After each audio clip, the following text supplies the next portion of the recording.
west till they bury me. I'm one west till they bury me. I'm one west till they bury me. I be one west to the death till they bury me. One west till they bury me. I'm one west till they bury me.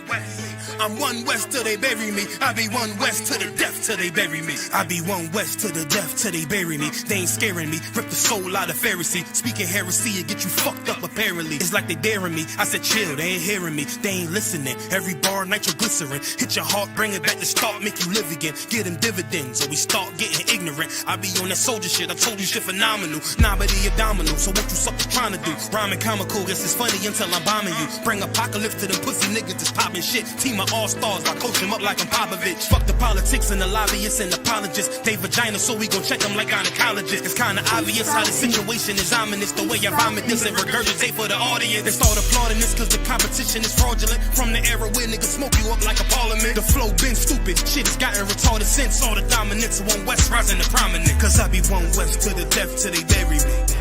I'm one west till they bury me. I be one west to the death till they bury me. I'm one west till they bury me. I be one west to the death till they bury me. I'm one west till they bury me. I be one west to the death till they bury me.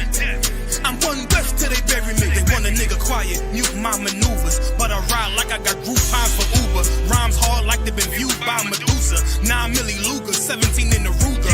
Only need a few to sit up in your medulla. Obligata for the regatta, niggas wildin', they win every dollar. They riding by in black Impalas, let the semi holler. The showstopper, been the proper since the teeny bopper. But now I'm throwing them off Patron, a premium of vodka. I put extensions on the Glock, modify the chopper. The swore heavy, war ready, and that's worth the mama. No marijuana, say I got the loudest silence on it. When I'm up on it, ain't no rapper do it like I do it. A lot of spitties and writers, but when they heat's on, none of them can get through the fire. Around with me, and I had a nigga spin like a tire. But down the deep, and I'm still dope as a piper. Every bar burn hard like a spoon with a lighter. Fuel to igniter, I'm winning, coming through with the title because UPK. I be one west to the death till they bury me. I'm one west till they bury me. I be one west to the death till they bury me. I'm one west till they bury me. I be one west to the death till they bury me. I'm one west till they bury me. I be one west to the death till they bury me. I'm one west till they bury me.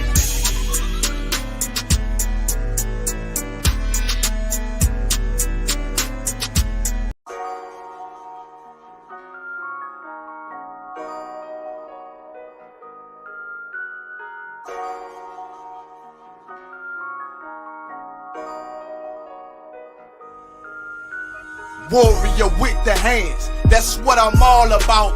Hunger in my eyes, vengeance in my mouth. They don't want no altercation. Situation gon' get critical. It's best that you be easy. The end gon' be biblical. Look, flow like a river. It's something like a miracle. Royalty in my veins, loyalty in my ways. Payback in every breath, plus revenge in my heart. The truth in every word. Bring light into the dark. And I ain't never lukewarm. Shit, I blazing in the season. Got plenty food for thought. Just gotta watch who I'm feeding. And I been walking with them angels. So I guess I got this pistol for no reason. Niggas barely breathing, criticizing all my achievements. Won't make me weak. Nah, it won't make me slack off. These niggas baby fat soft. Better bear witness or back off. I be ripping shit like sackcloth. Dumb dogs all barked out. Behind me say I cup full. No room for emotion, so I pour my heart out. This road hard, but I intend to stay. And if it ain't UPK, then they in the way. My niggas righteous, they real, they down to suffer. Flow so deep, it'll drown a motherfucker. He say he in the truth, oh yeah? Well, this the home. And I don't hate them brothers, I'm just too loyal to my own. Plus what they believe, hard for me to follow. No rank me, no head, and I ain't leaving this body to live and sleep in hollow. So when they ask I'm UPK, you tell them absolutely. And I ain't trimming my ways for nothing, gotta execute me. Cause I can never die with my tail tucked between my legs. Shit I be thinking, watching my daughters tucked in their bed. They so smart. And Alana, she so beautiful, but they ain't like other babies. And they daddy far from usual. Now I'm missing cause I'm about my father's business. It ain't about this shit I used to do in that 98 Navy, the tan leather seats. See, without wisdom, this world make you weak. I found out that the truth was bitter. The lies are sweet. Tried everything. I guess me and Johanna had to meet. Now I make the blind see, and I make the dead speak, and teach both my little girls the day that they lie with a man, they better bring me bloody bed sheets. Chaos match the time, this Glock match my handpiece, and I ain't trying to take him out, but I will defend this house, or take a check. 144 in that black trench on some hitman shit. She call me 47, praying for Armageddon. Me and my soldiers dressed for the wedding. Fuck the fame, ask why, tell them I'm loyal to the king. Until the righteous reign, loyal to the king. I want that straight lane to break the chain. Loyal to the king, the devils can't have me, bitch. I'm loyal to the king. That's right. Bring that hot flame, you bitch ain't loyal to the king. Until the righteous reign, Lord to the king. I walk that straight lane to break the chains. Lord to the king. The devils can't have me, bitch. I'm Lord to the king. Bring that hot flame, you bitch ain't Lord to the king.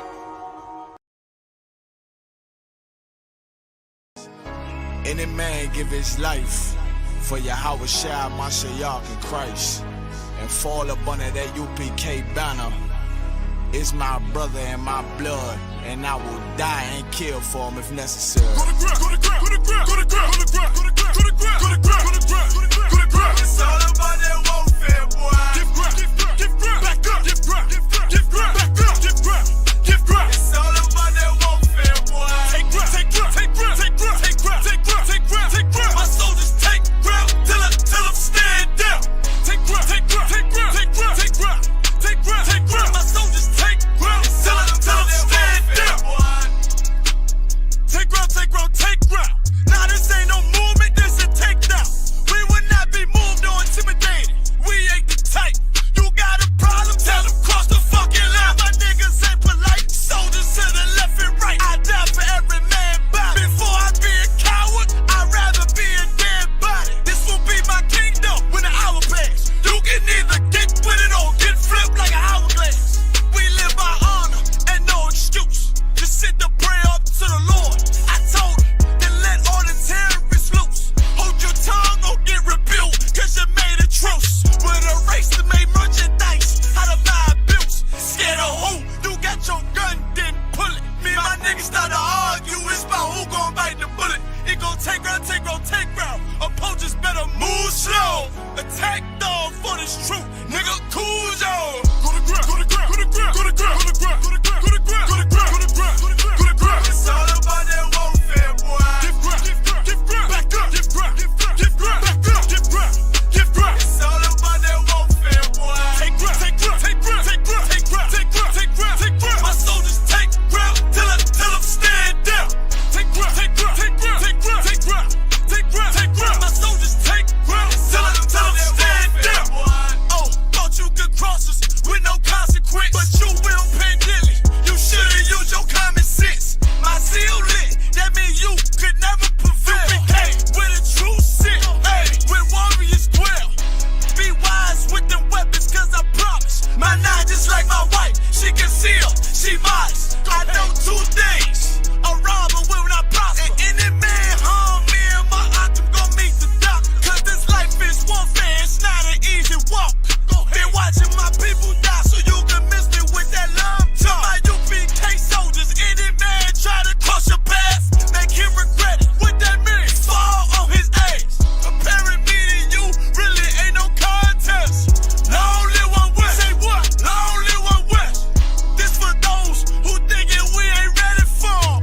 Tell them back up. I'm about to drop something heavy for. Go to ground, go to ground, go to ground, go to ground, go to ground, go to ground, go to ground, go to ground, go to ground, go to ground. It's all about that warfare, boy. Give ground, give ground, back up, give ground, give ground, back up, give ground, give ground. It's all about that warfare, boy. Take ground, take ground, take ground, take ground, take ground, take ground, take ground, take ground. My soldiers take ground till I'm stand down.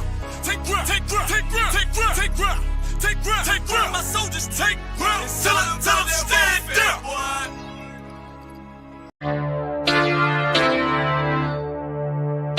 For homicide detectives, the clock starts ticking.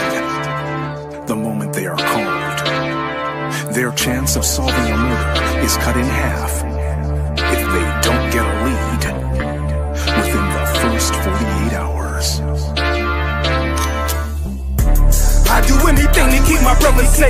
say. I'm putting food on my daughter's plate. You fucking losers, y'all just can't relate. You harm them, you will find me on the first 48. You will find me on the first 48. Find me on the first 48. I do anything to keep my daughter safe. You harm them, you will find me on the first 48. Sitting in that room, hear the interrogator's voice. They asking why I do it, I tell them I had no choice. Couldn't take a threat or a risk to my family, so throw the book at me, I take them charges happily. Ain't no need for no polygraphs or forensics. I put that fucker in a body bag, I'll admit it.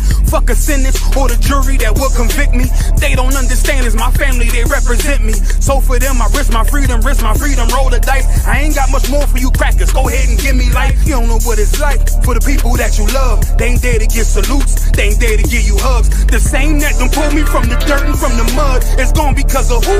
Y'all rather shed your blood. My brother's kids like my other kids. If you touch them, fuck around, get another bid, plus 10. Put me in the Supermax, I get super jacked, working out every day, canteen super stack, cool with that. Long as it mean my daughter's safe, my brother's winning, that's a chance I take. Still my fate. I do anything to keep my brothers safe. I'm putting food on my daughter's plate. You fucking losers, y'all just can't relate. You harm them, you will find me on the first 48. I got wives that done gave they all to stand beside me. Kids that can't see me fall, look at me proudly. Respected by men with honor up on their names. You harm one of them, I promise that you'll see pain. I'm one West train, made an oath to uphold it. Stood with my back against the wall, never folded. Grew up in the city where the love ain't brotherly. I ain't had too many friends, I ain't need the company. I'm my father's son, so I'm cool, just don't fuck with me. I say that you my homie, you're my brother, then you stuck with me. Never turn my back on mine, it's to the dirt. You cross them across that line, I end you first. But only make it worse, is loyalty hard to find. Never think cause you out of sight, you out of mind. And I don't mind dying now, cause reincarnation got me coming back. Same scars in my heart aching. Be parlaying with killers from all places. Every last one of them for me a broad day shit. So what you think, I won't do it for them? Once they let me out the cell, shit, I do it again. It's for the family. I do anything to keep my brothers safe. I'm putting food on my daughter's plate. You fucking losers, y'all just can't relate. You harm them, you will find me on the first 48. Find me on the first 48. Find me on the first 48. I do anything to keep my people safe. You harm them, you will find me on the first 48.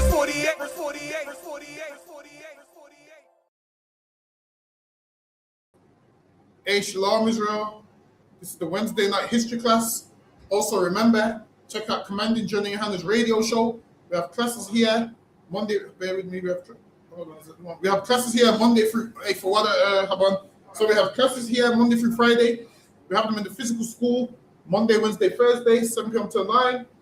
Check out the Johnny's radio show, which is Monday and Wednesday. Also, ask you questions. We'll get you questions in the class. But as you know, this is the history class. A Adolphus/Shalom, Ira Shalom. So now we're gonna jump right in. We're gonna go into Ireland and the Magdalene laundries. So Ireland had a thing called laundries that the Catholics set up, but we're gonna get into it. Bear with me. So lucky if you could get that for me, Havan. Cardinal One Concert. The notorious 18th century penal laws denied Catholics in Ireland not only religious freedom, but also the right to a formal education. So as you know, Ireland, the English was horrible to the Irish at one stage. It was horrible to them. They denied them everything. Imagine one of the sultans from, where's he from? One of the sultans sent £10,000 to Ireland, and the Queen of England, Queen Victoria, said, yo, to the sultan, yo, lower how much you're sending to the Irish because you're sending more than me. The sultan had to lower how much he sent, man. I'm sure she sent 2,000, the sultan had to send 1,000. That's lucky, go ahead. Also, the rights to a formal education. That's lucky, go ahead. The rights to a formal education and entry into the legal profession and government. Their rights to own and inherit land were also severely curtailed. The result was that the Irish Catholic elite became. Shalom, Lord in Christ. That's lucky, go ahead, Haban. The result was that the Irish Catholic elite largely became merchants and were educated on the continent, and an increasingly wealthy Catholic mercantile class became more evident by the end of the 18th century. With the outbreak of the French Revolution, a national seminary was established in Maynooth, as Catholicism, Oh, republicanism. wait, I'm gonna see if I can skip this. Let me skip this one. Slacky, go ahead. Khan Khan, because the foundations of many of the Anglican churches were formerly Roman Catholic in the pre-Reformation era, before the brutal subjugation of the country by Cromwell's army in the 1640s, as the Bishop of Kildare and Leyen expressed it in 1820s. So what we're reading right now is a backdrop of Ireland after Cromwell and how they destroyed Ireland and how Ireland tried to pick itself up. Go ahead. Khan, they Catholics are still bound to rebuild and ornament their own former parish church and spire, that they may stand in the midst of them as a record of the right of conquest or triumph of law over equity and the public good. Another contemporary Catholic commentator concurred, it is not right that those who live upon potatoes and sour milk should be called on to build elegant churches for those who fare sumptuously and drink wine every day. The irony appears to be lost on commentator that the were poor also. The Irish poor were called on also, and indeed responded to the consistent fundraising efforts led by the Catholic hierarchy and So now, clergy. so now, so now the backdrop of this is the Irish was broke, so now they was doing fundraisers to get money. So that's the things they was doing. They was doing all these type of fundraisers to get some type of money. But we're gonna skip that for time's sake. Also, I'm trying to think. Hold on. Bear with me. All right, so this is letting you know that certain Catholics entered the ranks in a certain religious order. Hold on. So the Catholic middle class, they entered a certain position. Let me skip that one. I'm trying to see what I really need because all of this is just giving you the rundown of the same thing. Bear with me. This is letting you know about religious orders again. Hold on, bear with me. Yeah, let me get this one. Khan, as a modern democratic and nationalist states came to be established throughout Europe in the 19th century, as European imperialism expanded globally, the Catholic Church hierarchy operated a policy of setting up voluntary organizations run by religious orders. So now, so the Catholic Church set up organizations that was run by religious orders. So over time, they started setting up these religious orders and people to run them, and they started setting up nuns and Catholic priests and so forth. Go ahead. Khan, or lay people with express allegiance to the institution, or in order to assert its power and maintain its relevance within the dominant political structures, the increasing numbers of Victorian Catholic enterprises across the island of Ireland made manifest the new social, cultural, political, and economic success of the Catholics more generally. Irish middle-class women became nuns. So now, Irish middle-class women became nuns. So that's where these nuns came from. They came from the Irish middle class. And then the Catholics liked how they carried themselves and how they presented themselves. So the middle class became nuns, whereas the lower class, they wasn't nuns. They was considered sinners. So they set up certain houses to house these women that were sinners, and they had the nuns ruling over them. But really, it was like a whole social status thing. The low class and the middle class would rule over them. So the middle class became nuns. The low class, they became under the nuns, and the nuns used to rule over them and abuse them. But go ahead. Khan became nuns in significant numbers. At the very beginning of the 19th century, there were 120 nuns in Ireland, and in the beginning, there's only 120 nuns in Ireland, but over time, that increased. So all these nuns started off middle class. Go ahead. Carnival Khan. By 1901, there were 35 religious orders of about 8,000 nuns So, living. so now at first, they started off with 100 and something nuns, and then now over time, they became 8,000 nuns. Go ahead. Carnival Khan living in 368 convents.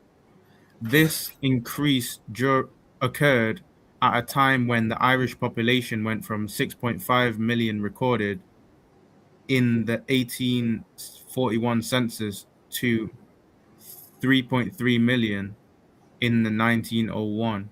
Imagine this: the population is declining in Ireland, and you got these women wanting to be nuns, man. Listen, if the population is declining, you women gotta have some babies, man. The Bible said, "Let the young women marry." How is it the population's declining, and these women are talking about they want to be nuns? No, man. You gotta have some babies, man. You gotta have some babies, man. Imagine the population went from 6.5 something million to 3 million. That's a decrease, man. Why? Because more women became nuns and wanted to join a religious order, and now this right here is part of the doctrine where it says abstaining from marriage and all of those kind of things. Because why women don't want to have babies when have babies, man. Go ahead. Carnival Khan. In the 1800s, nuns made up approximately 6% of the Catholic Church ordained workforce. So now nuns made up 6% of the church's workforce. Go ahead. Carnival Khan. By 1851, they comprised about 38%, and they were They rose up to 38% from 6%. Go ahead. Carnival Khan, and they were 64% of the Catholic ordinations by the end of the 19th century. The idealization of women in the 19th century Ireland was compatible with the British Victorian idealization in general terms, and the Magdalene institutions were understood to be a part of the rescue movement, so evident. They had the Magdalene movement as part of some rescue movement. Go ahead. Carnival Khan, so evident throughout the 19th century British Empire. The object of rescue was the prostitute or wayward female who was regarded as fallen, even from the status of a woman. So now these religious orders, they had a place called the Magdalene laundries, and they would lock women up and put them in there. So women would serve their time in there, but nobody knew it was a prison. Nobody knew the horrible conditions in there. They just thought, yeah, it's a way where women learn to be women in there. And the nuns was abusive to them in there. The nuns was abusive to these women. Why? Because the nuns was middle class and these women was lower class. And this was authorized by the Catholic Church. Hey, go ahead. Khan, the idealized paragon who was without sexual drive or sexual experience apart from a dutiful response.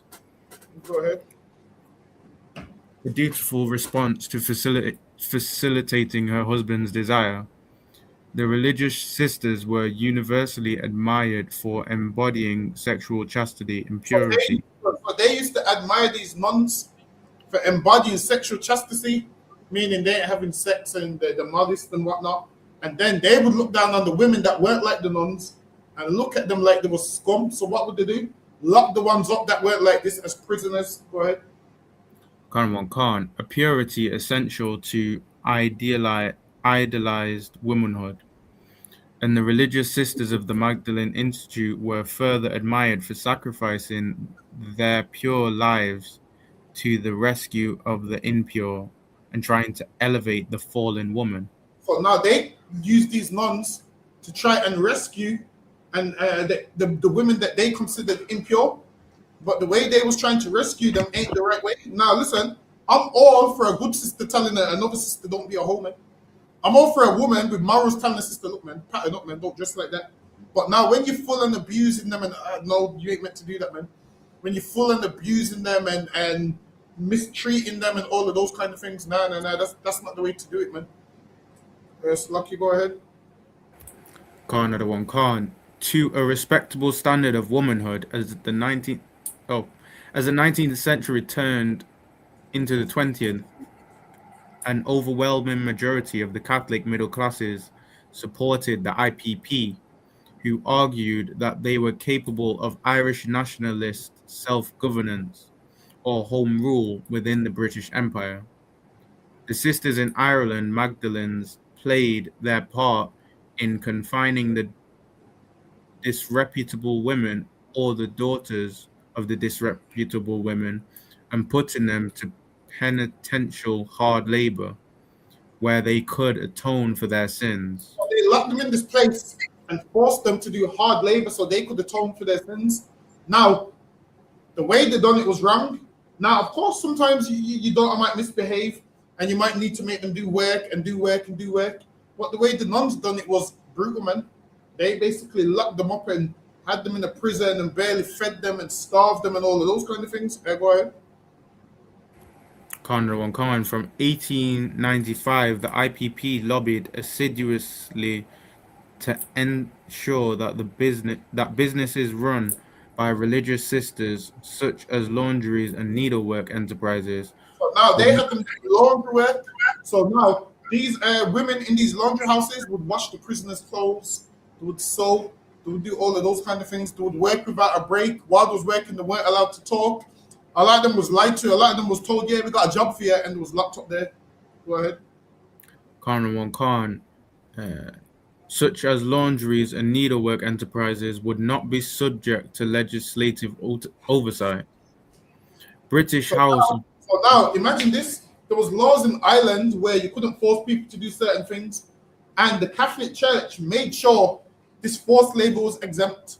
They made sure to make out like, tax those people and those people can't do it, but let these people do it because let this be exempt. So the Catholic Church played in a part of these women suffering. Go ahead.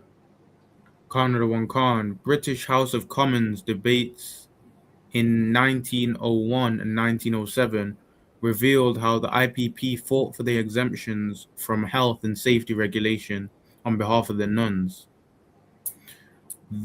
The fought for exemptions from health and safety regulation. The leader of the party, John Redmond, sought to exclude Magdalene laundries from the Factory and Workshop Act 1901, explaining that these institutions' mission was to prevent fallen women.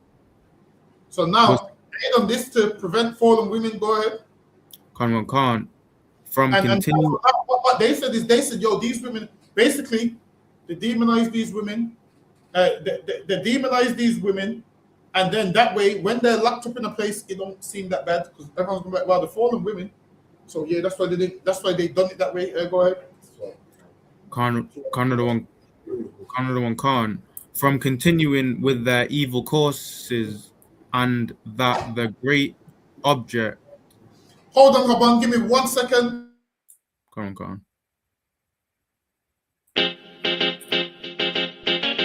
Baby, no listen to no fake news, them can't. Could do all it out and them never fake news. Notice I just be a bad bitch, I get forward from with you. But the one you have feel good, girl, them easy. She never did a pictures, R-rated. Never did a pictures, half naked. Me never did a piggy R-rated things halfway, that's why me give R-ratings. She never did a pictures, half naked. Never did a pictures, R-rated. Me never did a piggy R-rated things halfway, that's why me give R-ratings. I know every girl a white material. I know every girl forget the juice in my seed bag. I know every girl me trust to cook my food, nor boil my tea, not even put the milk in the cereal. Me like a catty when me dival. When we wash for cook for clean and no fuss. When she hear me get a new girl, I know that me mean when me say me fight me demons. Multiple wife legally, no illegal. Yeah, straight, me go crazy. I know every catty can be my first lady. I know every press plus body done pay for plus Tatiana no fit in a no Mercedes. When me say oh luxury dolly for nurse baby, a trouble when luxury dolly turn old lady. So big up every girl with no lazy. Your body big, but I your mommy don't hate it. I rate it. Alright, Shalom, we're back. So Lucky, go ahead, Habon.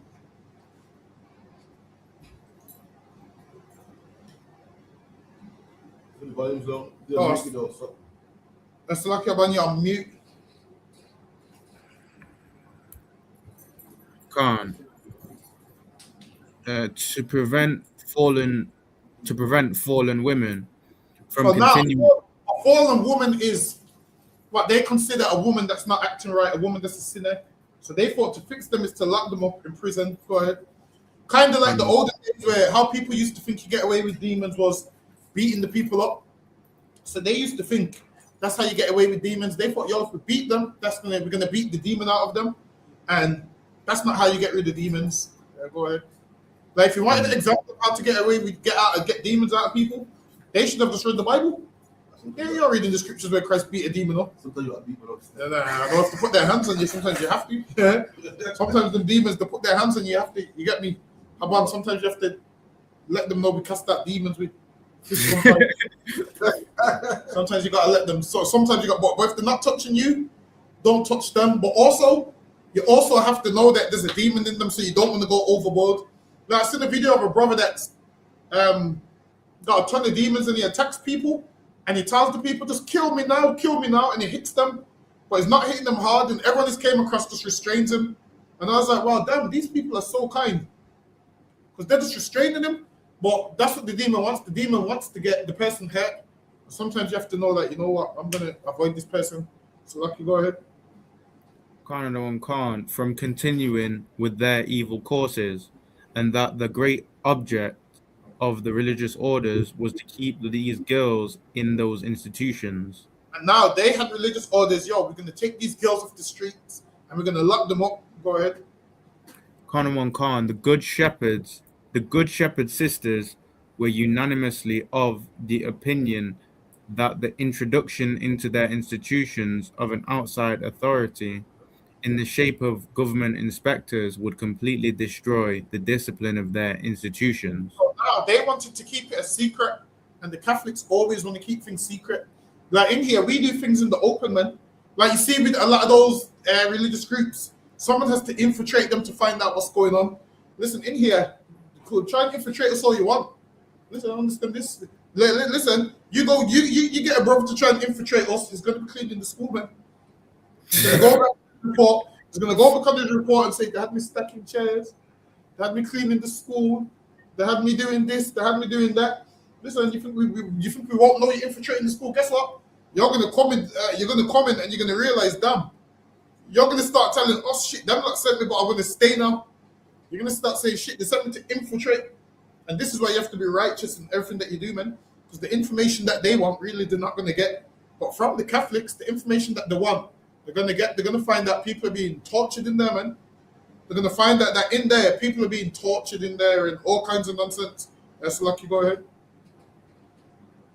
Khan. The Good Shepherd sisters were unanimously of the opinion that the introduction into their institutions of an outside authority in the shape of government inspectors would completely destroy the discipline of their institutions. Redmond maintained. Irish MPs remained steadfast even when English MPs presented evidence of serious abuses involving forced labor and in laundries run by the Good Shepherd Order in France. So now the Catholics was running what? A Good Shepherd's laundry in France, and there was abuse in there. So now they're looking into Ireland like, yo, you lot are part of the same organization, there must be abuse in there. And the Catholics said, nah, we don't want your outside influence. When you watch those films with Jim Jones and whatnot, the Catholics was actually doing that, man. You think Jim Jones was the first one to have his own his own big prison and nobody's allowed to leave? The Catholics done it too, man. Imagine this. The Catholics, these people try and call us a cult, and we ain't done that to nobody, man. In here, you got free will to leave if you want, man. We ain't forcing you to do nothing. Listen, my band, in here, you got such free will that you can go marry a Hamai and get yourself kicked out, man. How much free will you got, man? Listen, you got free will to do whatever you want and leave. That's it, man. These Catholics, they lock you up and don't let you leave and imprison you and whatnot.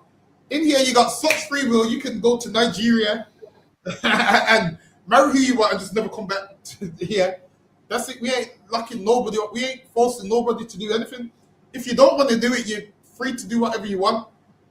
But as for the Catholics, they ain't letting you do nothing. That's lucky. Go ahead.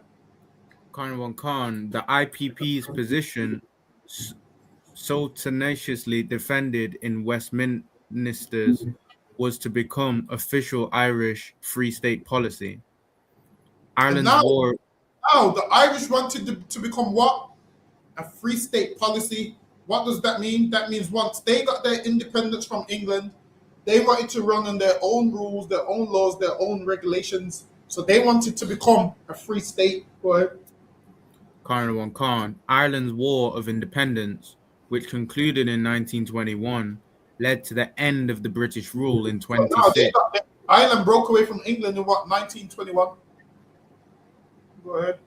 Khan, rule in 1926 of the island's 32 countries and established the Irish Free State. So now England was ruling Ireland, so Ireland was under English rule.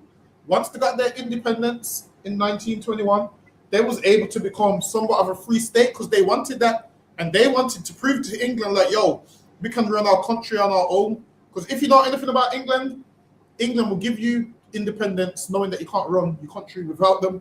So they will do that knowing that you can't run your country without them, and they do that and do that and do that. So Ireland wanted to prove, listen, we can run the country without England. Go ahead.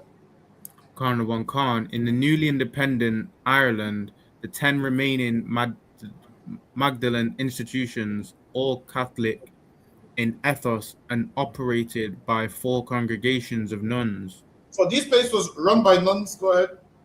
were about to receive a renewed lease of life. As Maria Luddy notes, in Ireland's revolutionary period and in the early years of independence, Magdalene institutions became carceral institutions rather than temporary refuges. They would lie to people, and people would think, all right, we're in this place temporary. You know, the women that got put in these places most of them ended up being in there for the rest of their life, man. Most of them went in there, they changed their name and just gave them a number, and you're known as this number now. They changed their name, and most of them never ever saw daylight again. Go ahead. Khan, Irish patriots, with the support of the newly empowered Catholic hierarchy, were eager to establish control in symbolic and material terms.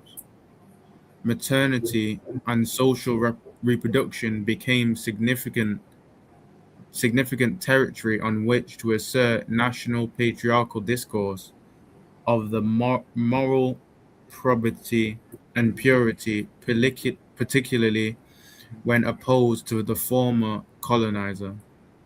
The British Empire might possess vast wealth and political power, but the fledgling free state would cultivate supremacy on the high moral ground, or so the argument ran. Ireland would be triumphantly Catholic above all else. Political discourse in support of this aspiration was distinctly gendered in the Free State.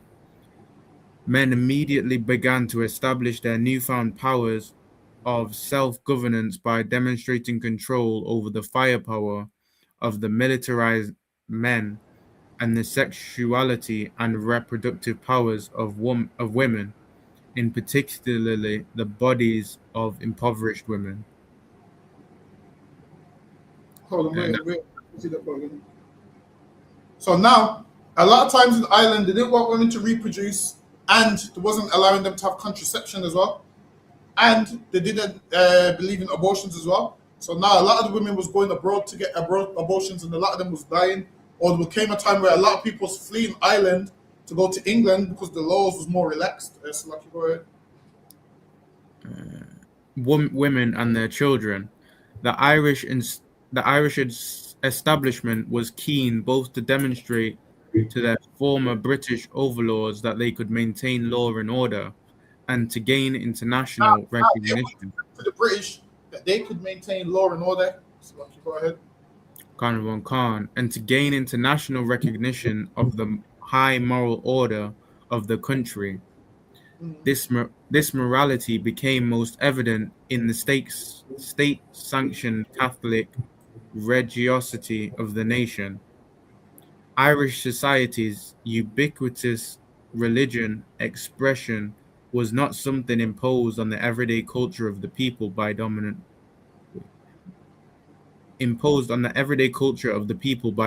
powers. Rather, it was understood by the vast majority of people to be intrinsic to freedom won from colonial oppression. The allegiance of the overwhelming majority of Free State and later Irish Republic citizens to the Catholic Church was deep. The people had a profound and intimate attachment to the moral teachings, metaphysical view, folk and canonical rituals, and consolation provided by a much loved church. Yes, and this ain't no much love church. That was horrible in the Catholic Church, lucky boy. Conran Khan, the Irish, the Irish, the Irish. Hold on, I'm gonna skip this one. Come. Let me see this one. Bear with me.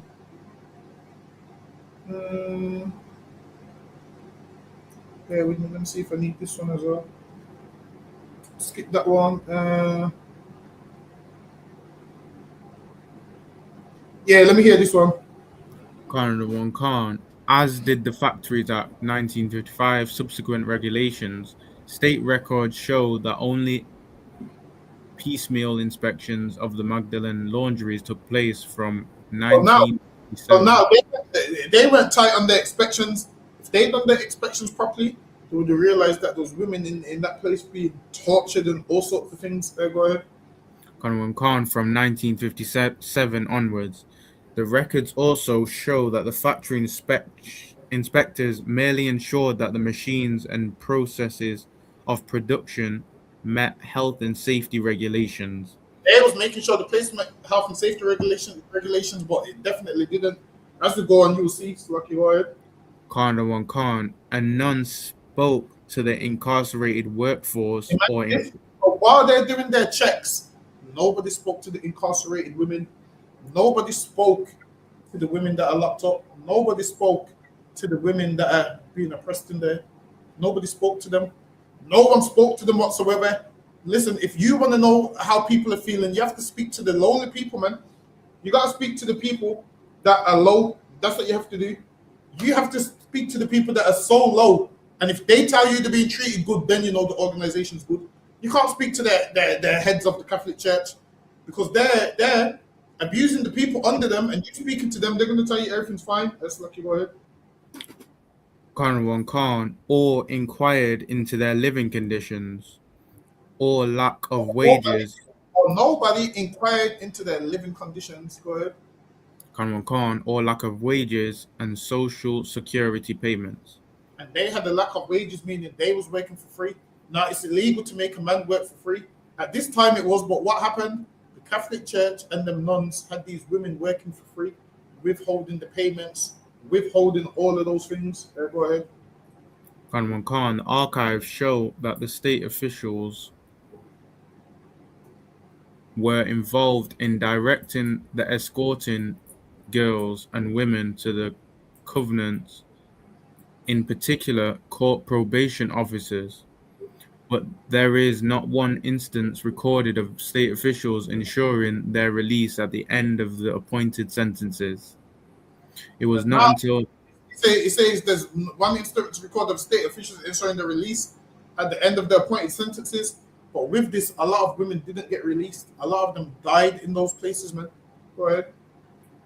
Conran Khan, it was not until 1970 and the publication of the Reformatory and Industrial School System Report, known as the Kennedy Report, that we see a published official objection to the use of Magdalene laundries as places of arbitrary detention.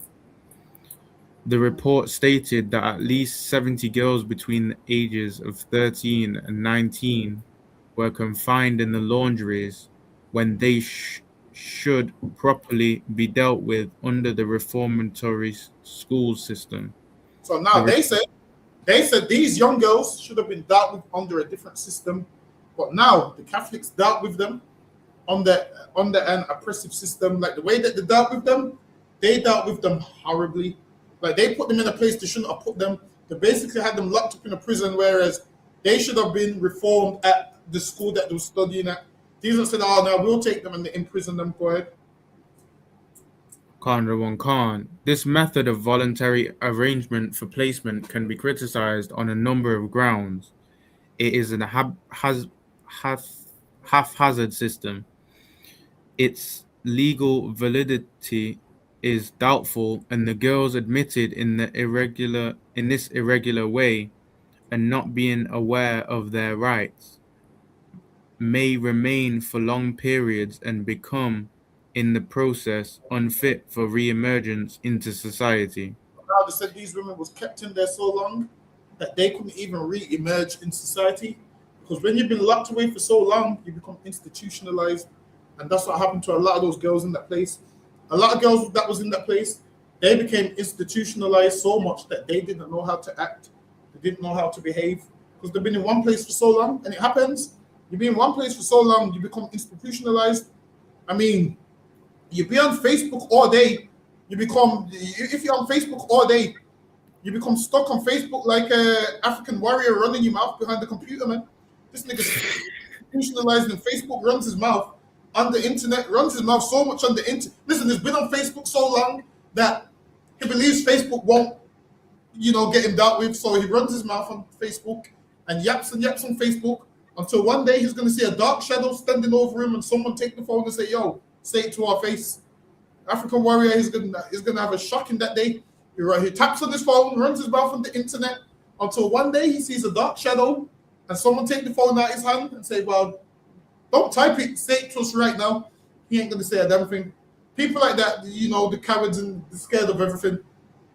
Is an African warrior is gonna become an African coward in that day. He's only an African warrior he's an African Facebook warrior on the internet, but in real life, he ain't no warrior. That's why he takes to Facebook, just typing on his phone. Listen, African warrior, listen. We've seen people like you before. We've seen a ton of Africans like you before, man. Ton of Africans that, scared. Ain't really on nothing. African warrior, in that day, you spear. Your spear's not going to save you. Your spear and your African chant ain't going to save you in that day, African warrior. Your African grunting and your spear is not going to save you in that day. All this English you're talking now, you're going to be talking that African language when we see you in person, but that's another topic. So, go ahead, Haban. Listen, African warrior, we gave you 2 minutes, but go ahead, Haban. Khan, this method of voluntary arrangement for placement can be criticized on a number of grounds. It is a haphazard system. It is legal. Its legal validity is doubtful, and the girls admitted in this irregular way and not being aware of their rights may remain for long periods and become the process unfit for re-emergence into society. In the past, many girls have been taken into those covens and remained there all their lives. These women was taken into this place by the Catholics, by the nuns that act like they're so righteous, and they remain there on their whole life, washing clothes in this laundry, waking up, working, and they was working for free. So where do you think the money's going? To the Catholics, man. This right here is a form of slavery. It was forced labor, and the Catholic Church knew it was forced labor, and they tried to cover it up like, oh, no, they're here for their sins. What this was is forced labor that they don't like to talk about. Yes, Lucky, go ahead. Khan, they will have a baby and the conditions under which they will give birth.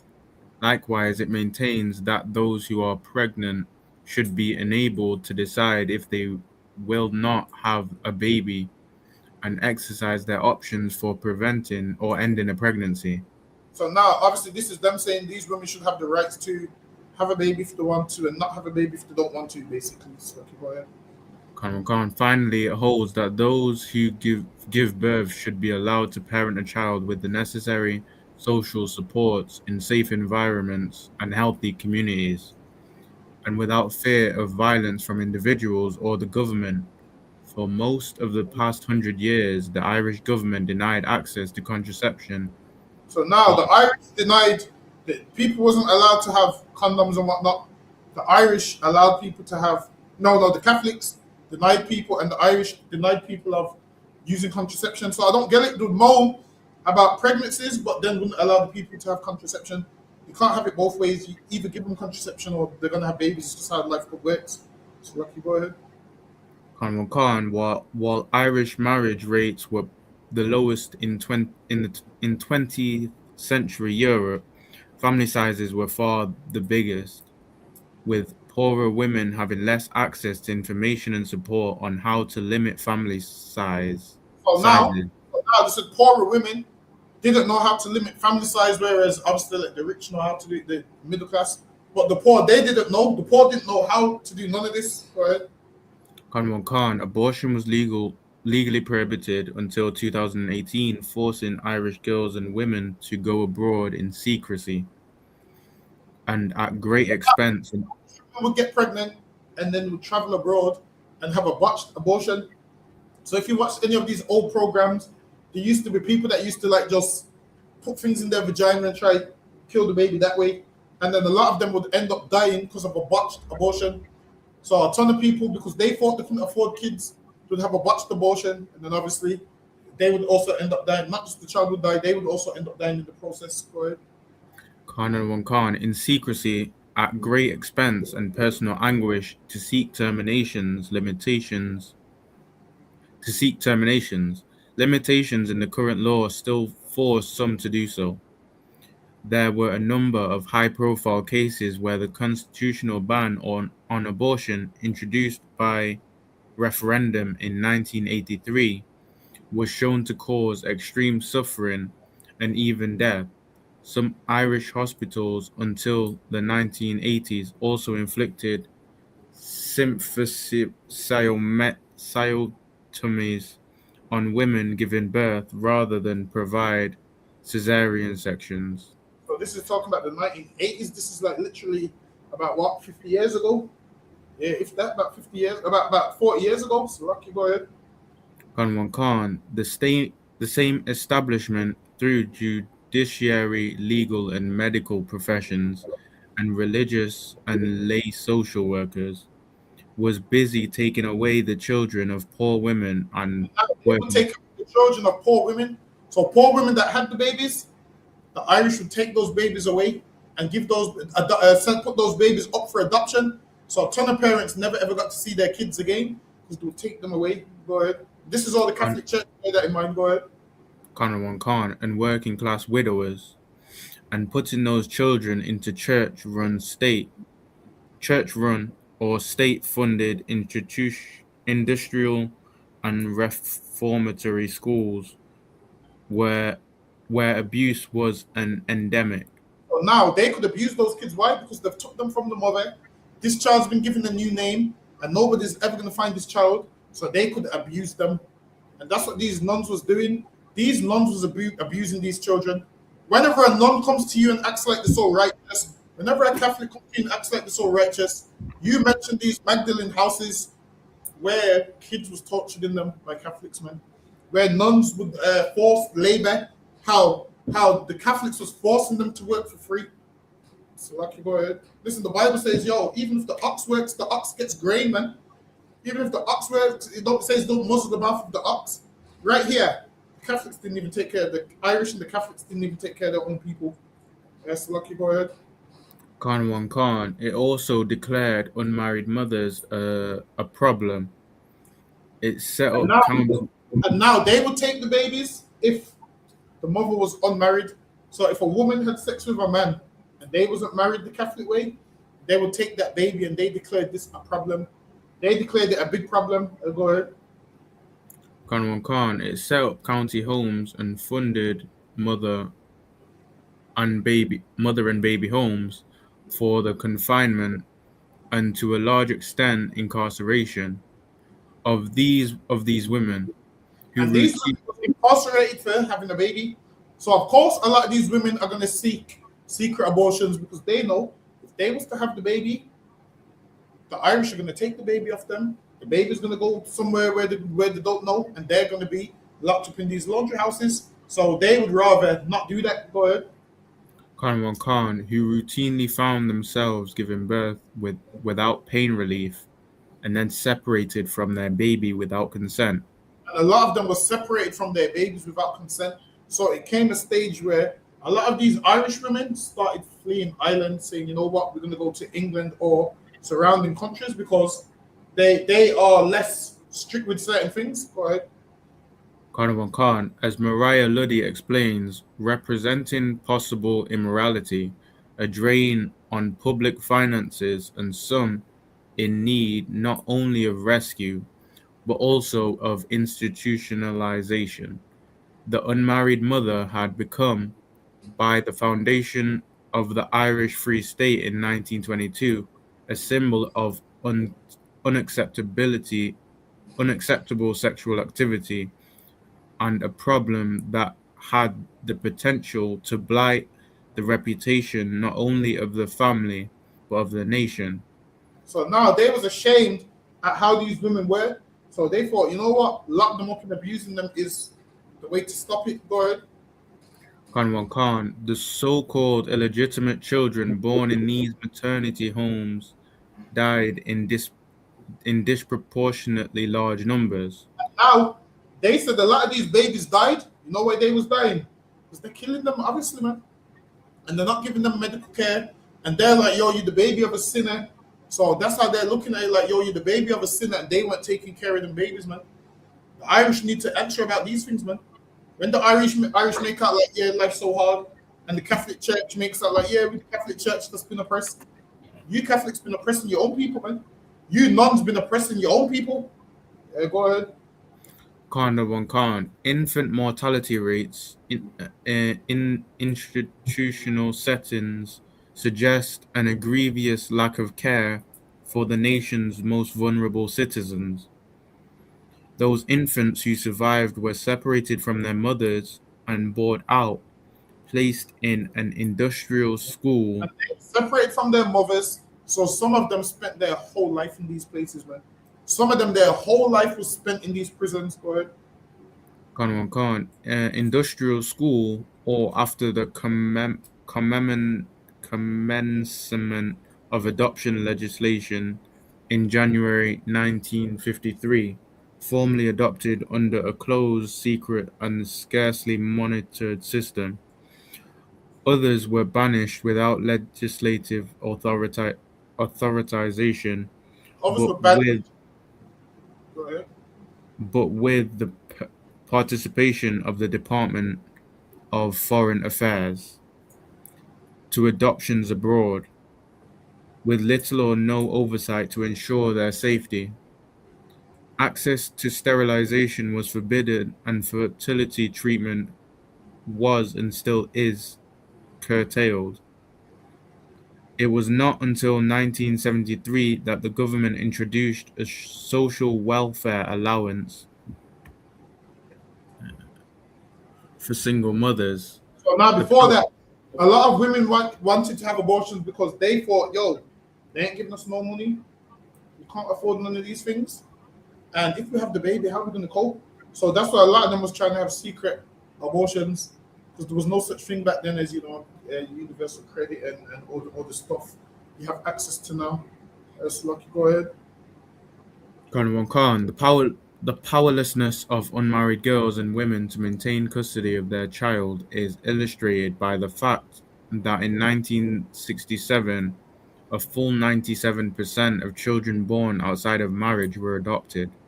See, and all those children born outside of marriage was adopted. And where do you think they ended up? They ended up in them households, man. Go ahead.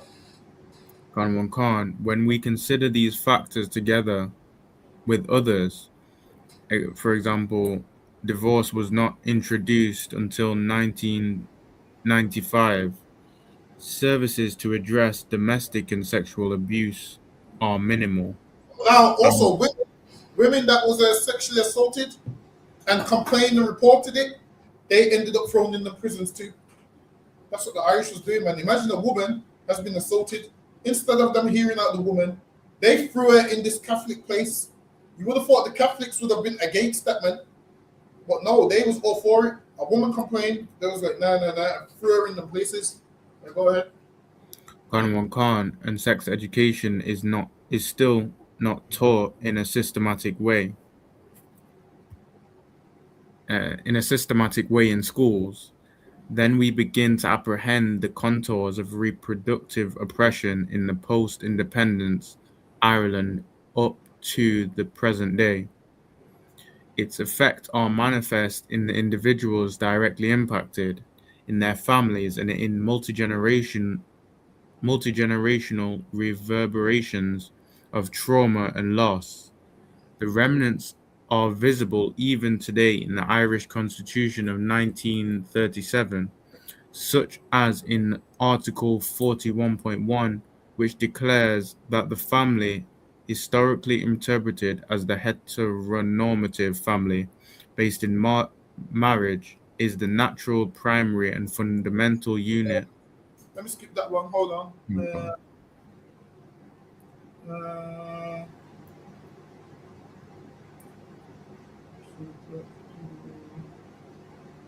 yeah, let me get this one. Carol Card. In this context, Ireland's Magdalene institutions are best understood not as aberration, but as a logical function within the ideology of the Irish establishment, whereby law and policy have purposefully and systematically controlled and exploited women's sexuality, labor, and bodies. Ultimately, their function impacted poor and vulnerable women disproportionately. The population deemed the most threatening to establishment sensibilities.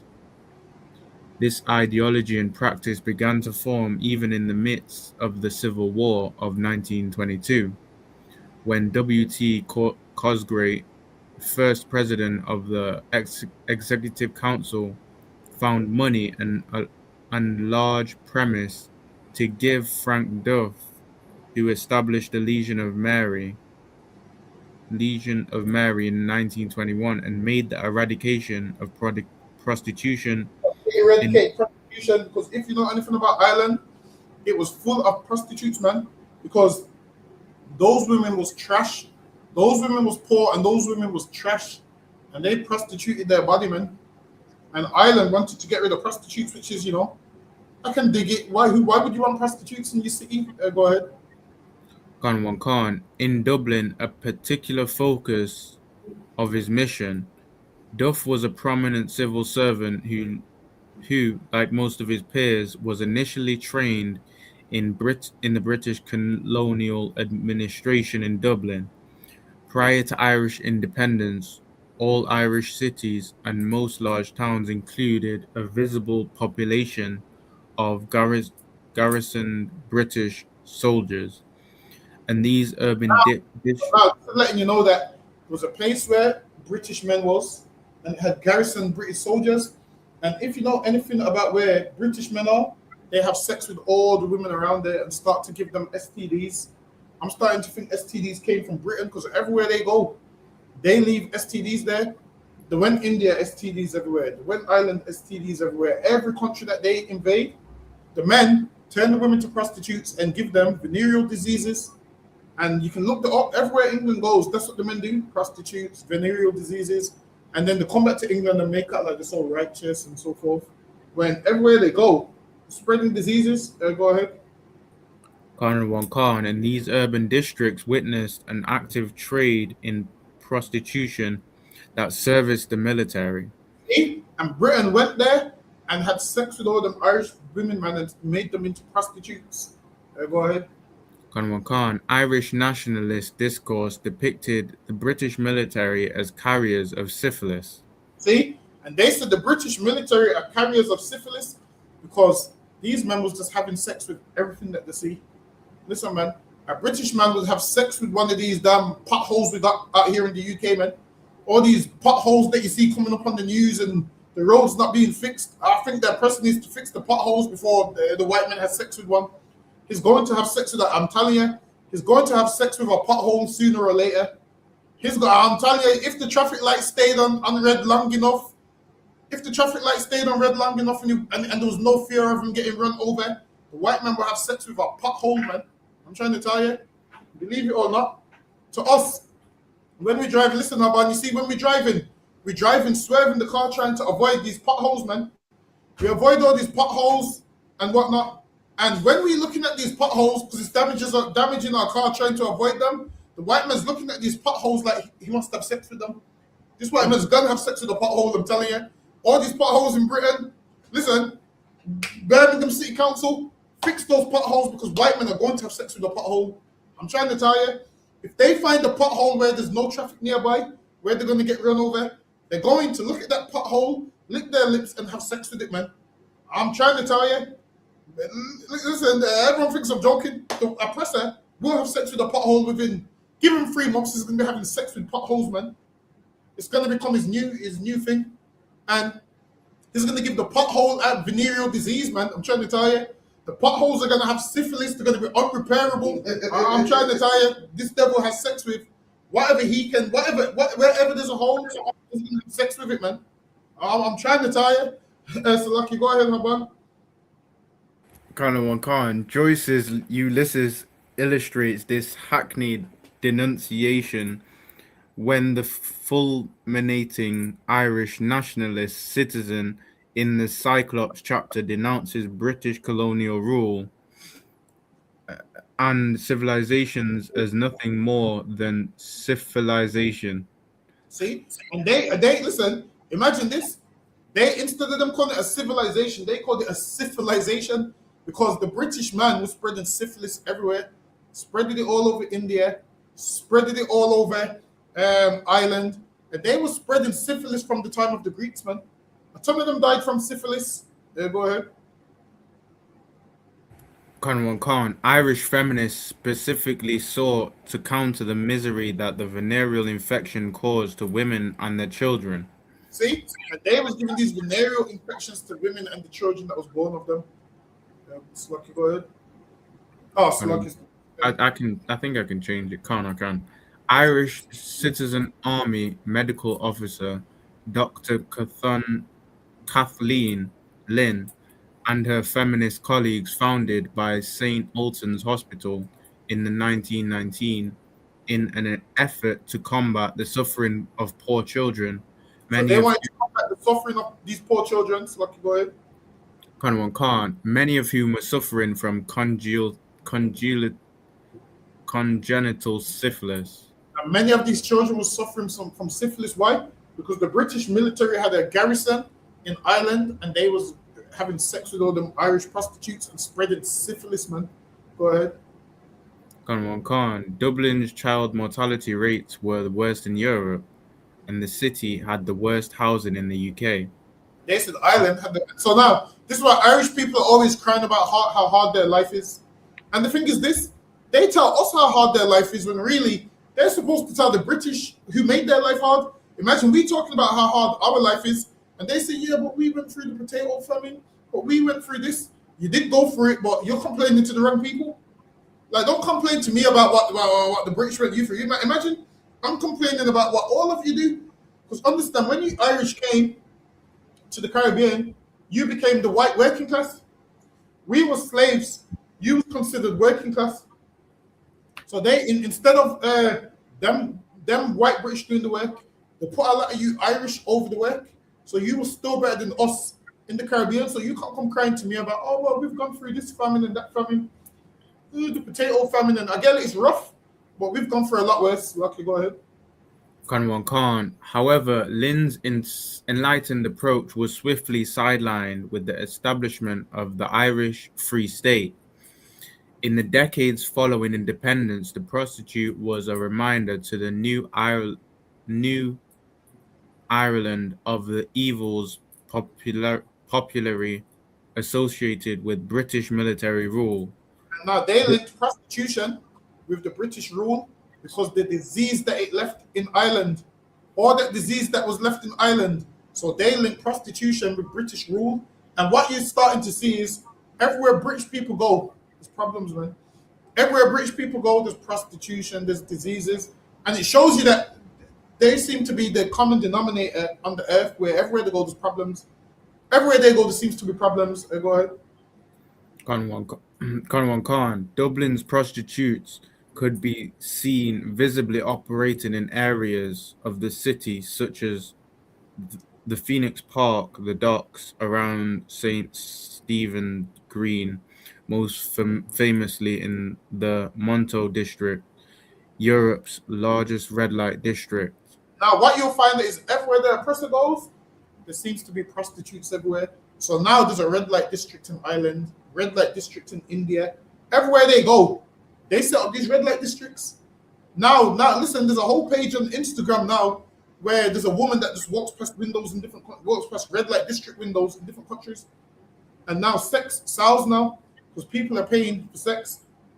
Whereas, imagine this, you're paying for sex. How low do you have to be as a man that you can't get sex for free, man? That you have to pay for it. You come in here, we'll teach you how to have sex for free, man. Where you don't have to pay your money, where you don't have to sleep with some whore that's going to give you a venereal disease, all of those kind of things. Come in here and do that, man. Learn how to get women the proper way. It's like, go ahead. Karawan Khan, an area less than 1 square mile just to the east of the city's main thoroughfare of Sackville Street, known as O.C. Connell Street. Let's skip that one. Go ahead. Karawan. Hold on, let me see if I need this one.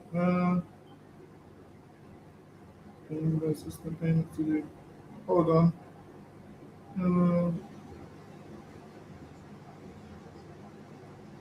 All right, so this is talking about when they shut down the red light districts, the priest went and blessed every house.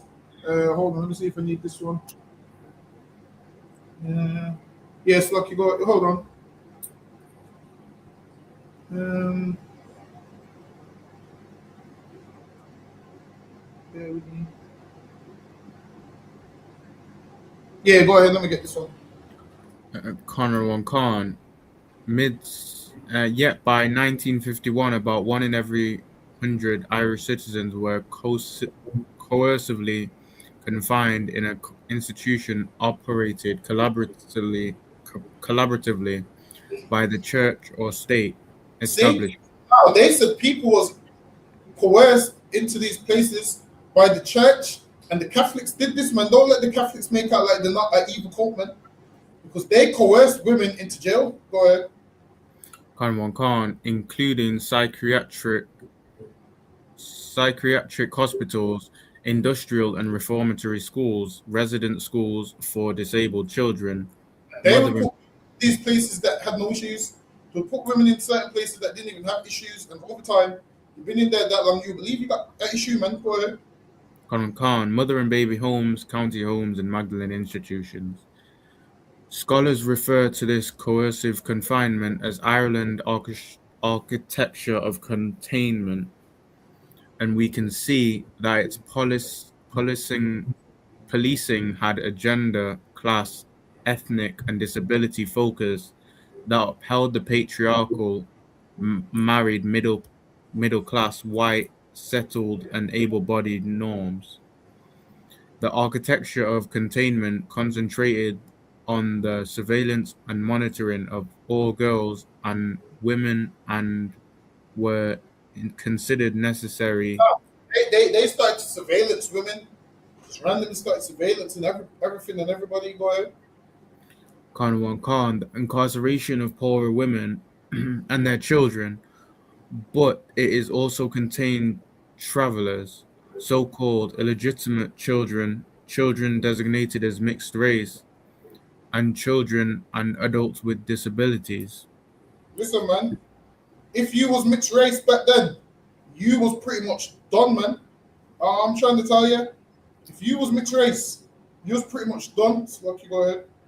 Karawan Khan, legacy issues stemming from this system of surveillance, punishment, and incarceration are still manifest in 21st century Ireland.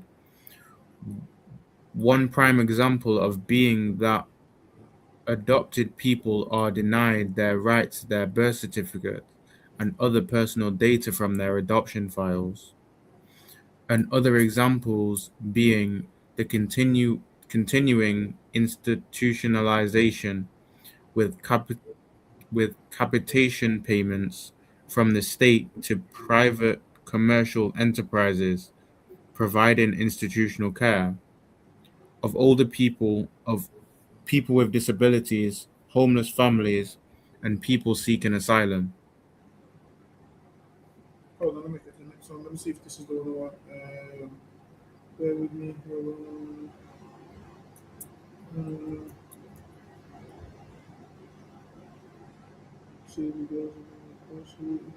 on. All right, let me get this one. Khan. Let me see if I need this one.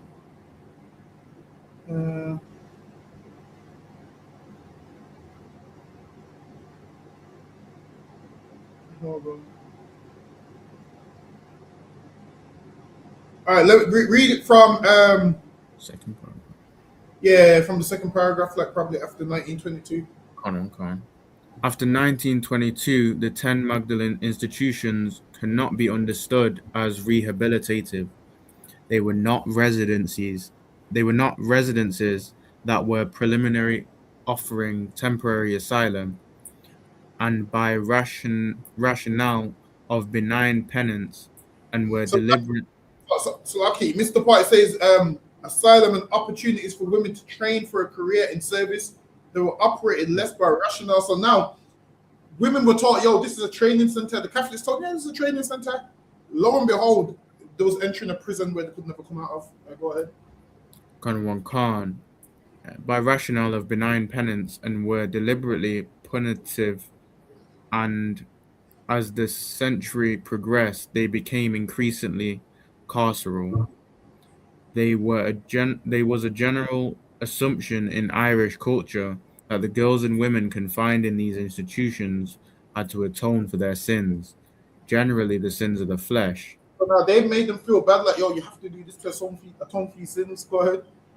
Khan, that they were adjudged to have committed or be at risk of committing. Imagine, so now some of them was in there and they ain't even committed no sins yet. Go ahead. Khan, survivors who gave their testimony to JFM and who participated in the MOHP say the girls and the women incarcerated in laundries were generally. So now a lot of them was generally young that was incarcerated in these places. Go ahead. Khan, generally young and motherless. So now if you was motherless, they would throw you in prison. Imagine that. The Bible says, take care of the fatherless, man. The Bible says, take care of the fatherless, take care of the children with no parents. The Catholics clearly don't follow the Bible, because what would they do? Throw you into a place to force labor. They'll be like, all right, you got no mother, we're going to force labor on you. You don't say forced labor, you don't say that in the Bible, man. It says, take care of the fatherless, man. Imagine a daughter with no father. You're meant to step in like your father. Why? Because why? A father is a protector. Now, if a woman's got no father, she's going to go off the rails, man. So that's what the Bible says. Be like a father to the fatherless. Because a woman without no father is going to go off the rails, man. She's going to go off the rails. So, Lucky, go ahead. Listen, a woman without no father is going to go off the rails and is going to go to Nigeria to have sex with an African man. That's what happens when... It's lucky I'm sending shots today. Listen,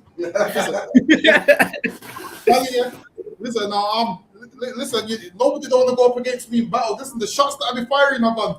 Listen, I got smoked today, so lucky. Go ahead, man. Khan, and in a relatively small number of cases, they may have given birth outside wedlock.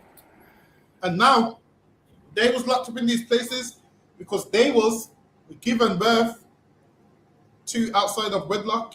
You know, it's crazy. All of us would have been in this prison, man. That's right. Because none of our parents are married. According to what they say wedlock is, all of us was born out of wedlock, man. None of us was born to Al Green, let's stay together, man. None of us was born to that song. We was all born out of wedlock, man.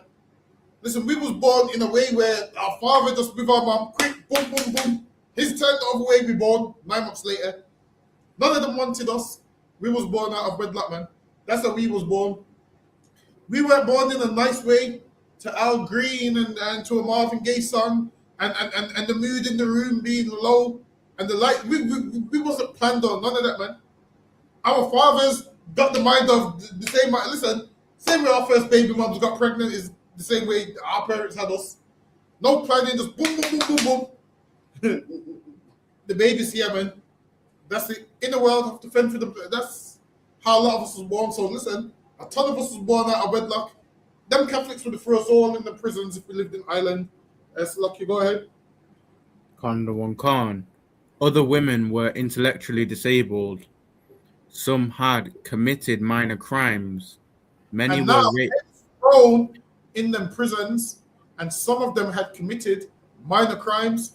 And listen, like I said, we all born out of wedlock, man. Our parents couldn't even stand each other. So lucky, go ahead.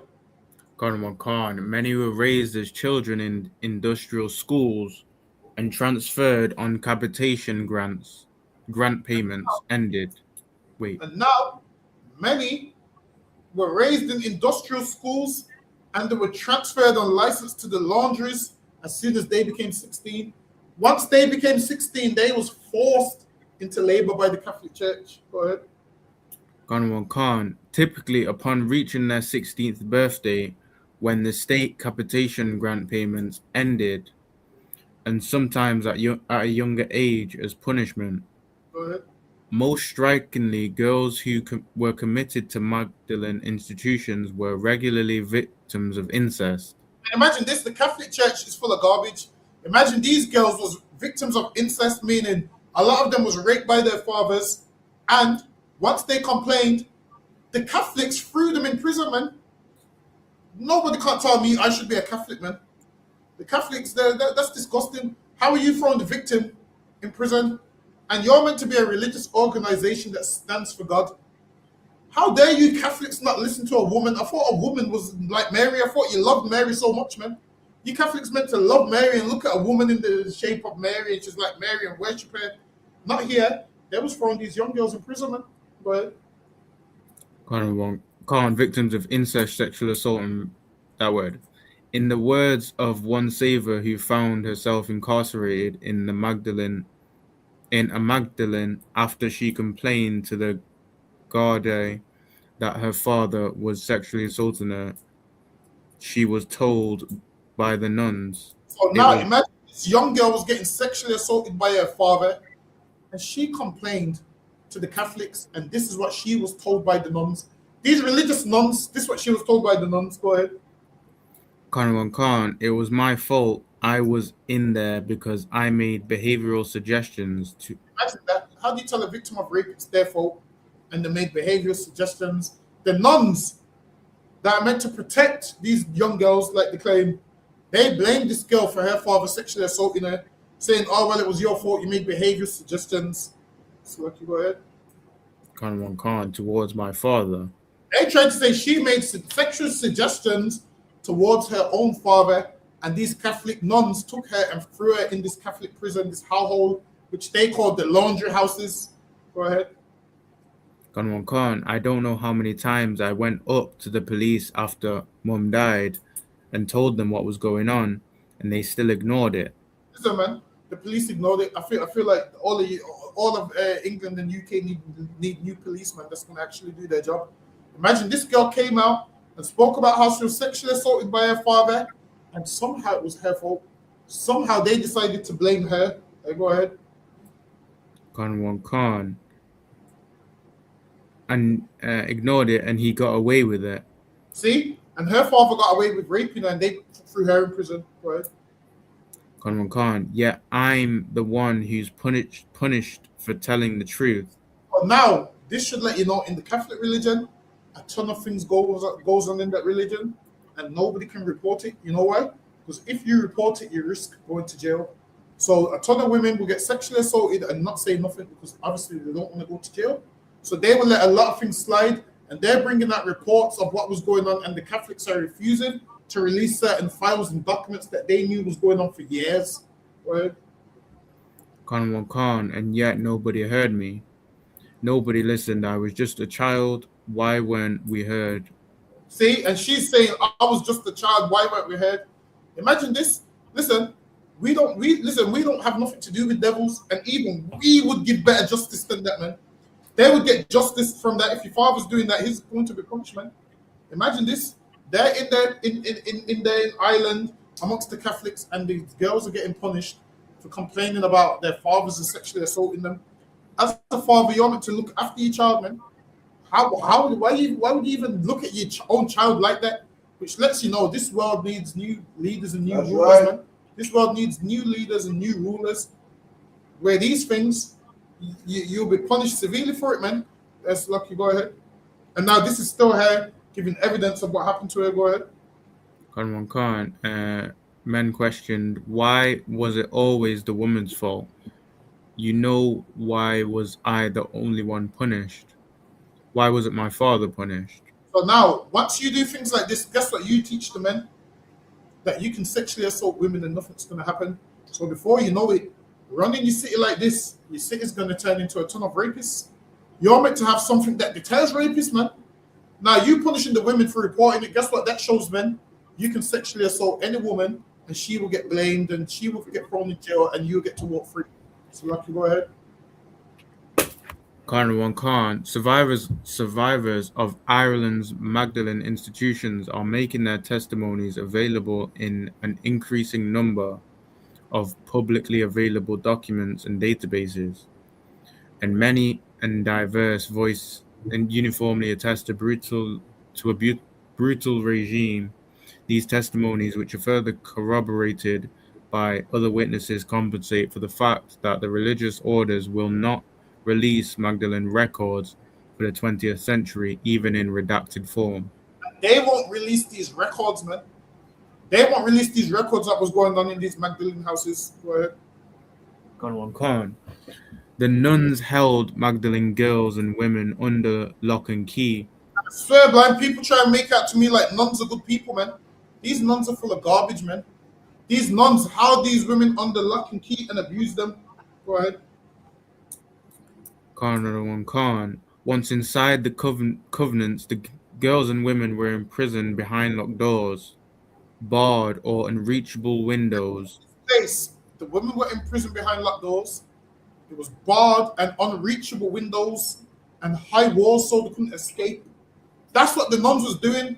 When you watch these Catholic movies and you say you want to be a nun, you don't, because the nuns was a nasty set of people, man. The nuns was child abusers, man, that used to abuse young girls. Don't let these nuns fool you and act like, yeah, the Mother Mary.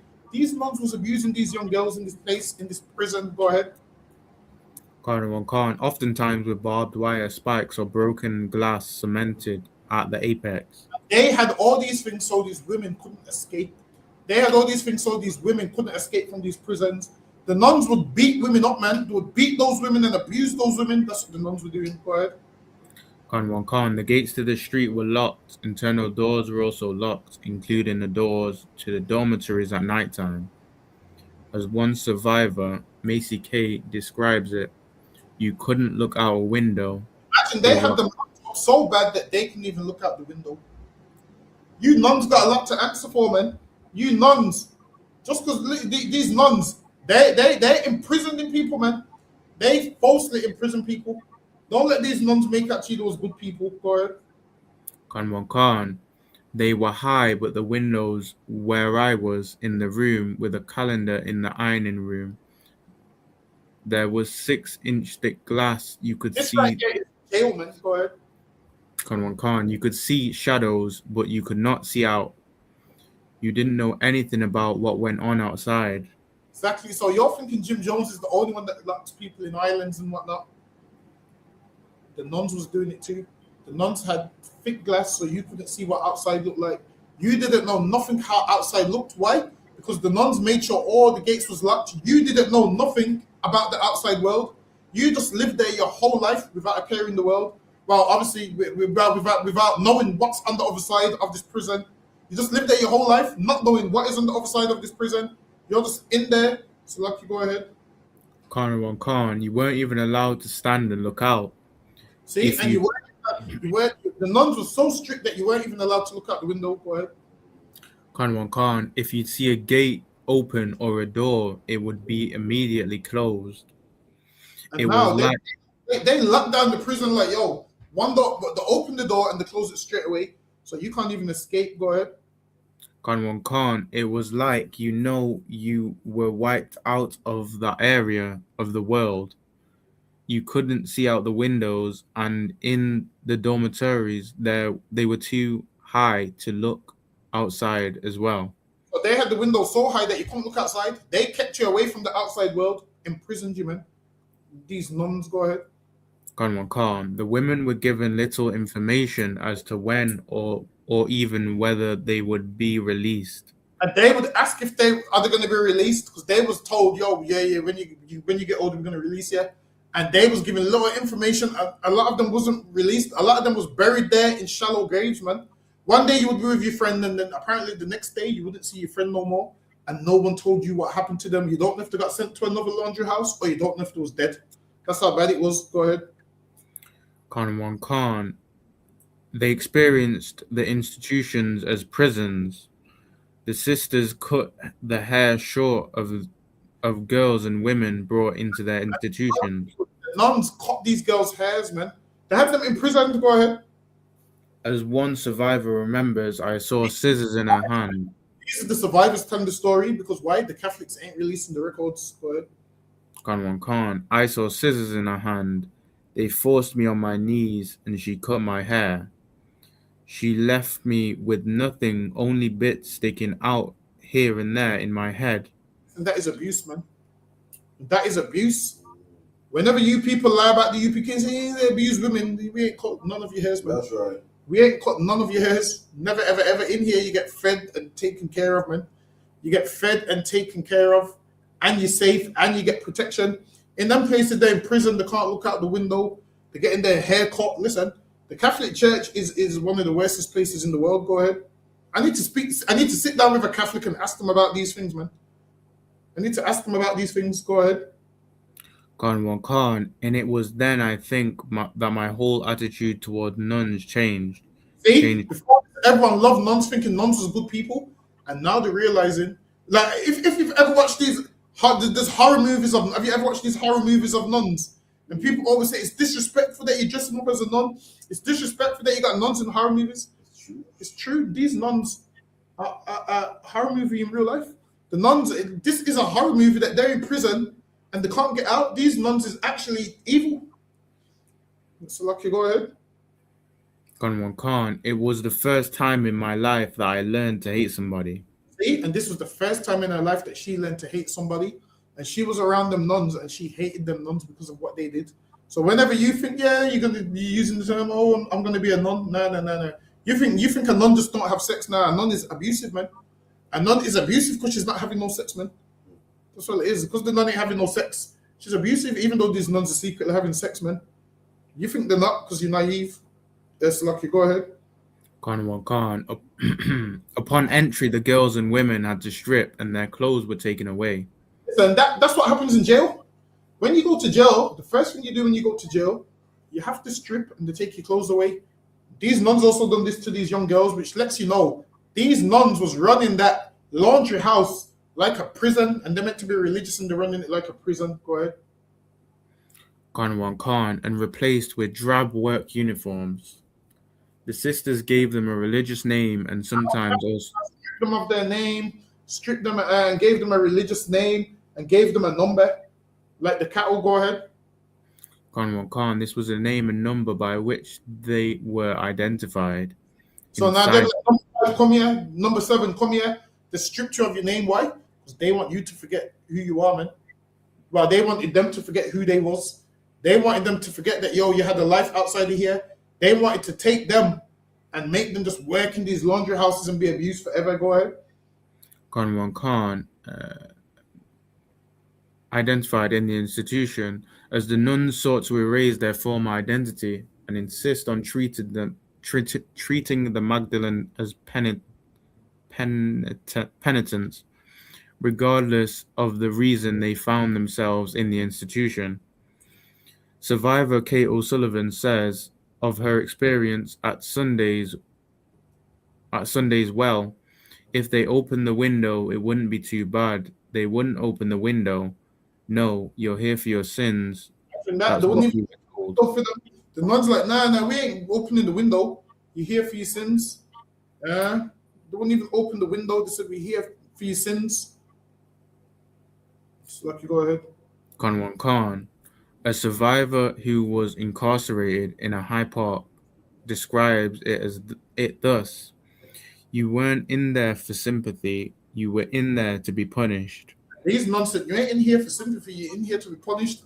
A lot of these girls came in there from birth and done nothing wrong, and they was just punished. A lot of them was in there because their parents had them out of wedlock, so they just punished them. Imagine as a child you suffering for what they blaming your parents for.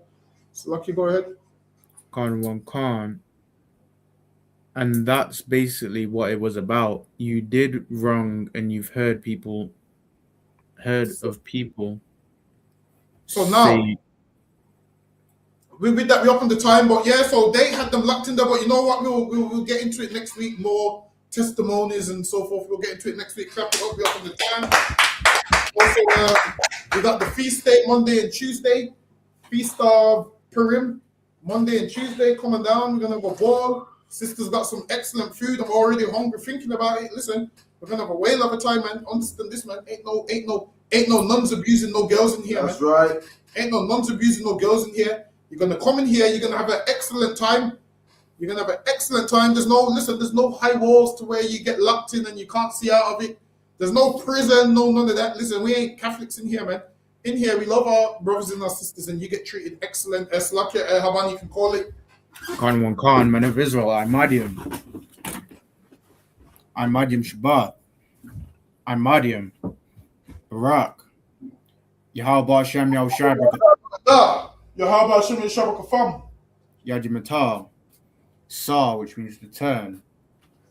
Man of Israel, I'm Madiam Shabbat, I'm Madiam, Barak, Yahweh Shema, Yajimatal, dismiss.